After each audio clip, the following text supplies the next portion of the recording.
Que lo que no existe no puede darse la existencia a sí mismo.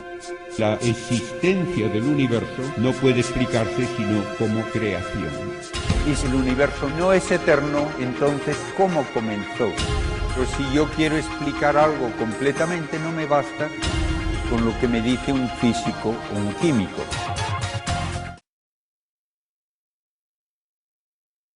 Hay muchas preguntas en que ciencia, teología y filosofía parecen unidas y que son necesarias las tres maneras de hablar para tratar de temas muy complejos. Y probablemente el tema que más recientemente se ha discutido desde esos tres puntos de vista es el origen del universo.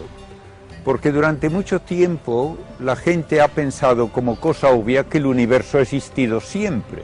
Pero la ciencia es precisamente la que nos lleva a decir no puede ser, no puede haber existido siempre. Y la pregunta más obvia que puede hacer un niño ya a su papá es: papá, ¿por qué brilla el sol?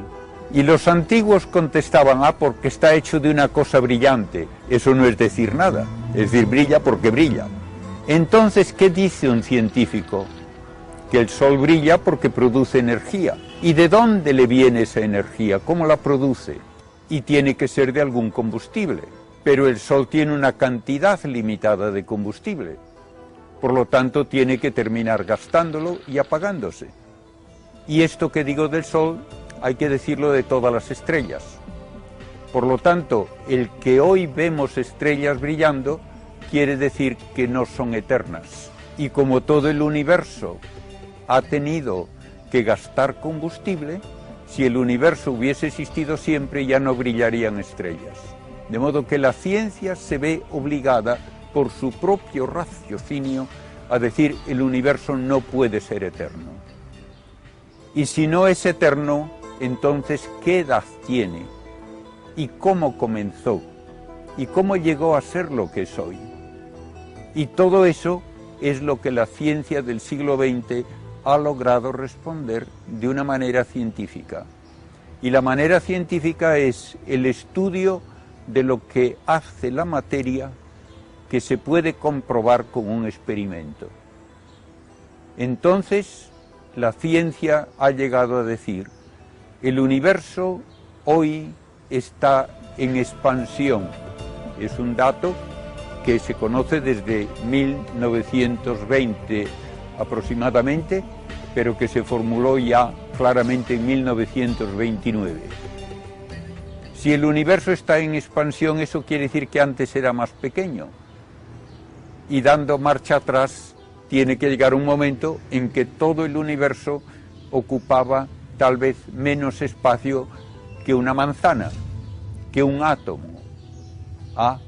¿Y cómo era entonces el universo? Los cálculos de la física me dicen que tenía que ser enormemente caliente y enormemente denso, y que hubo una especie de gran explosión y que todavía el universo se expande como resultado de aquella explosión. Y uno puede preguntar, y lo pregunta mucha gente instintivamente: ¿y antes qué hubo? Y la respuesta científica es: no hubo antes, porque si no hay materia tampoco hay tiempo. ¿Y dónde ocurrió la explosión? En ninguna parte y en todas partes, porque no había antes un espacio. Como no había tiempo, tampoco había espacio. Entonces el único espacio que había era ese bloque de materia ultra caliente y ultra condensada. Esto es la teoría que se propuso primero por un sacerdote belga, utilizando las ecuaciones de Einstein.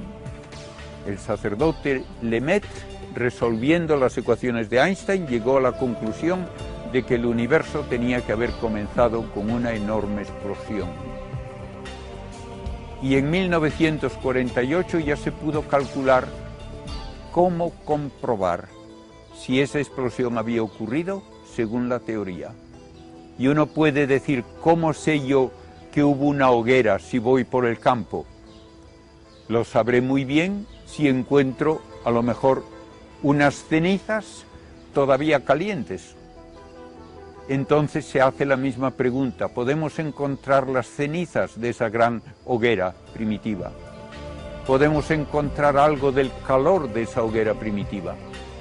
Y en 1948 se calculó cómo debería encontrarse hoy esa prueba de la radiación de aquella hoguera y qué cenizas deberían existir como resultado de esa enorme explosión inicial.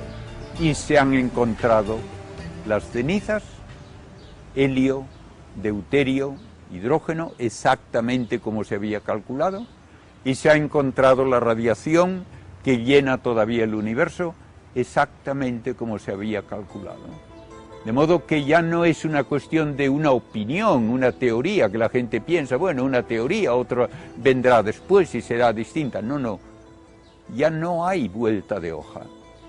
El universo comenzó con una gran explosión, altísima temperatura y densidad, y hoy podemos decir que esto ocurrió hace 13.700 millones de años, con un margen de error de menos del 10%. De modo que tenemos pruebas científicas de un origen del universo, y hablar de un antes no es científico, y hablar de otros universos no es científico, porque no se puede nunca comprobar. Y una vez que tenemos esta parte científica, ¿qué nos dice la filosofía? Que todo aquello que comienza a existir tiene que recibir la existencia de otro, porque lo que no existe no puede darse la existencia a sí mismo.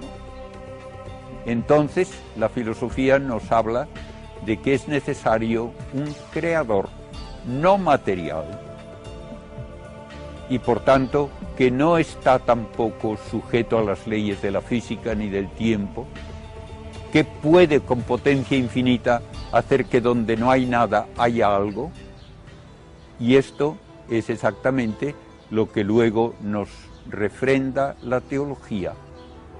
El universo existe porque un creador omnipotente, sapientísimo y generosísimo, porque un creador infinitamente sabio y poderoso no necesita de nada, ni puede nadie añadirle nada,